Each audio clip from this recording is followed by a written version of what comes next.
Good evening, everyone, and welcome back to another episode of Two Men Outside of Four Flowers. I'm your host, Rob Oswald, and today I'm going to be interviewing a person, Professor of English from Oxford University. Please welcome Tod Benson.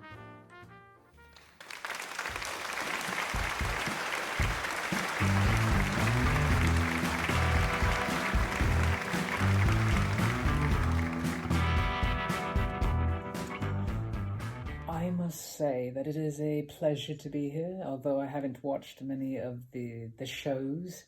Thank you for having me, though. It's great. It's really great to be here. So you're from England, right? Yes, I am. I was born in London, and I was raised there through primary and secondary school, and eventually I went up to college at the University of Oxford. I stayed there for quite a while. I became a teacher's assistant, and worked my way up through there. Then I went on to get my PhD in English, and now I'm a professor. So you're rich.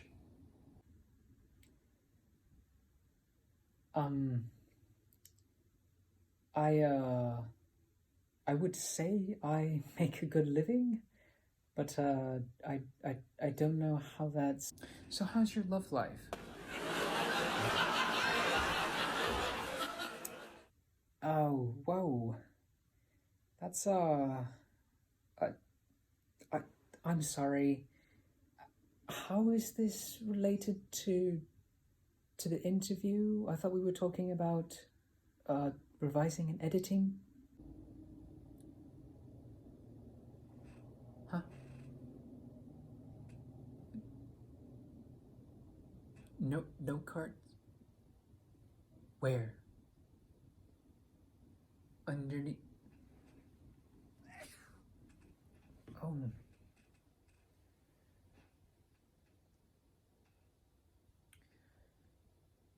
So we have some questions from the audience. Well, a question.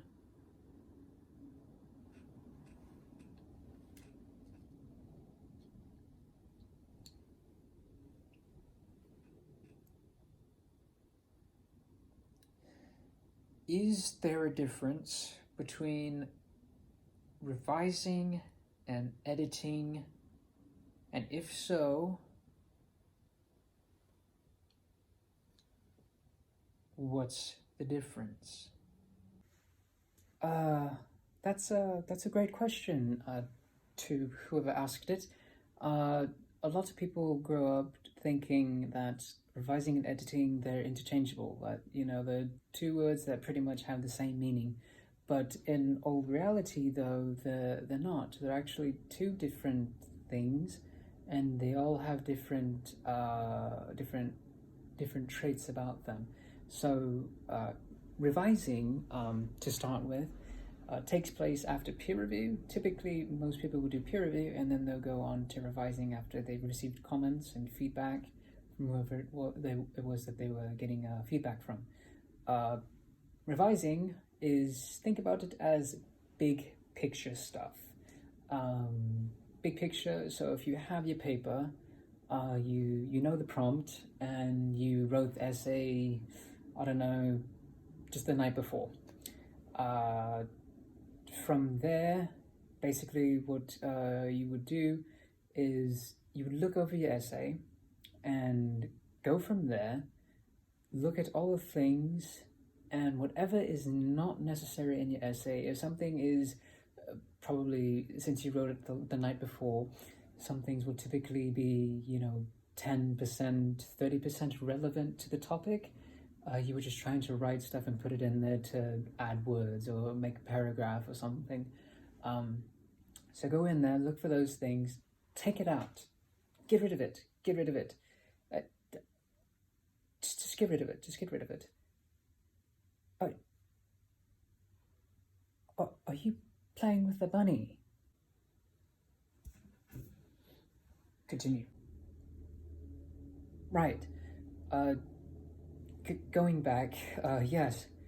Take whatever it is out and just focus on the prompt. Typically, you'll go back through your paper, look at your thesis, whatever you wrote.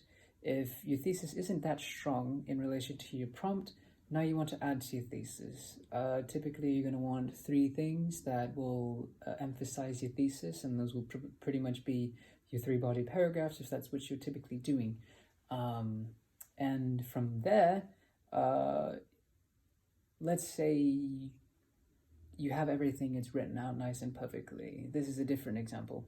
Everything's written nice and perfectly, it seems pretty good. Now you want to go in and look at it. Even though it's revision, you received peer review feedback, and they might say, oh, your paper's pretty much fine. It's not fine. Trust me, there's always work that could be done to make it better. And if it seems fine at the moment, do whatever you can to make it better. So go in there, look at things. If there's some things that you can change, if there's some things you can add, maybe in the moment you weren't just thinking about something, instead go in there and actually add something in there that highlights a topic that you were thinking about, or add any other details that might emphasize your topic and make it stronger. Those are typically the things that you want to do in terms of revising. Revising is all big picture stuff. You're trying to change your narrative. If you can change your narrative, do it. If you can make your narrative even better, do it. Whatever it is, you want to try and strive for that A+. And if things are lacking a little bit, maybe you're on the smaller end, small things can come in good packages. Small things come in good packages. So even if it's small, it could be a grade A paper. Just be advised of the word count if there is one.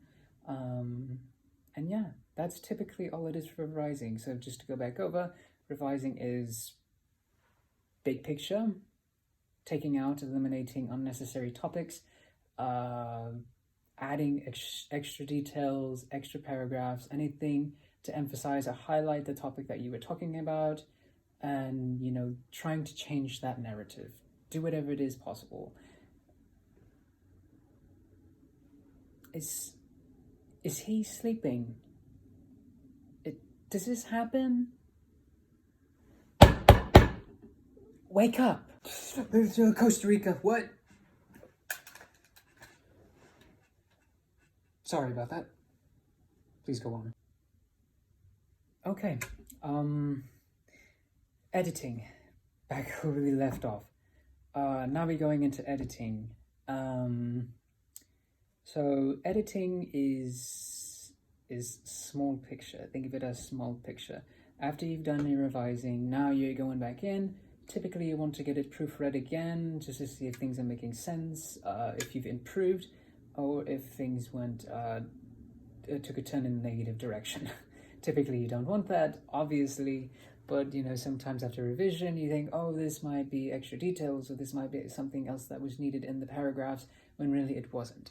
So go back, get it proofread, and then once it's all proofread and your teacher, your professor, your friends, whatever thinks it's fine, then keep going and just edit it now. And edit is, again, small picture stuff. This is what you're going to do before you actually submit your documents, your papers, narratives, whatever it is. Go in there, check, and this is, again, small picture stuff. Find small words in there. If you're using 10-point words, as we would like to say, I know some people grew up learning you have 10-point words and 100-point words. Go in there, find those 10-point words, and make them 100-point words. It's not that hard to go on Google and look up a encyclopedia, thesaurus, dictionary, anything to look up synonyms, antonyms, anything that will, turn an A- into an A+. That's what you want to do. The same thing, maybe there's just a teeny tiny sentence that doesn't make any sense, or maybe it just shouldn't be there. Just get rid of it. And the same thing, now you're looking over grammar. Focus on grammar. and punctuation. Make sure everything is used correctly. Make sure you're using commas in the right places. If you're choosing to use semicolons or colons, make sure you're actually properly using them. I know they can get confusing. If you want to take a look at my other interviews with semicolons and colons, how to tell the difference and where to use them, be sure to look at any of my other interviews. But going back, again, just make sure you're looking over your grammar and punctuation so everything flows correctly, and then you actually get those points for grammar and punctuation, you know, correct all of that stuff. That's pretty much it for editing. So now you could see the differences between revising and editing, that there is a difference. One of them's big picture, the other one's small picture. And what you specifically do in that makes the difference. And then, you know, editing, once you finish editing, this is pretty much the time your paper is finalized, and then you can go in there and submit it on Turnitin, Web Campus, whatever it is that you guys use. And yeah, that's pretty much it.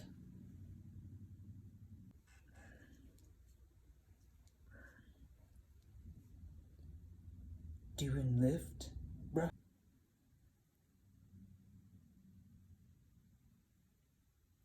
You know what? I've just about had it. Wait. Cut the cameras.